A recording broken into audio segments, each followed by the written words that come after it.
Conselho Superior Comando Polícia Nacional Timor-Leste halau encontro extraordinário onde colhia com o Estatuto PNTL no cargo processo disciplinar rua. Encontro extraordinário Conselho Superior com a situação no Estatuto PNTL ne Behalau e Salão Comando Geral PNTL quarta-feira, loron rua no Luresin nem fulan outubro tina rihun rua no Luresin rua.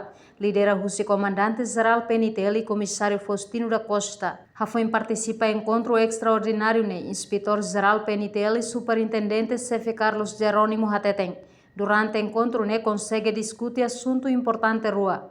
Da hulu com a situação institucional, com a perspectiva Estatuto Polícia Nacional Timor-Leste. No segundo, com a cargo processo disciplinar rua, para membro nem rua. Até tu vou tirar até que tem que o Conselho Superior Extraordinário, tá?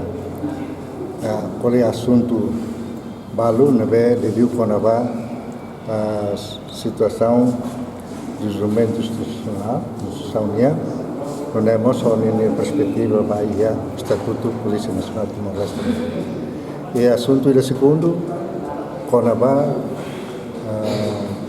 caso processo disciplinar rua, não é hoje a minha consegue discussão ramada.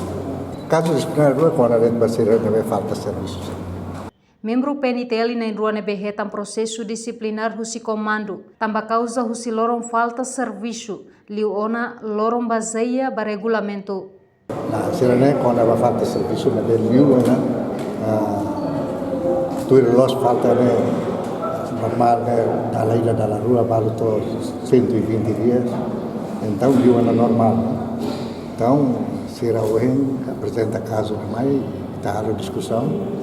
E acontece que a discussão na raça ida liu para o processo nessa processo de missão ida liu ida selo se pendente.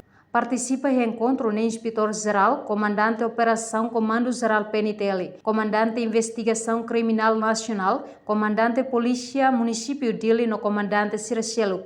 Reportagem da Vera Melania Conceição, Televisão Timor-Post.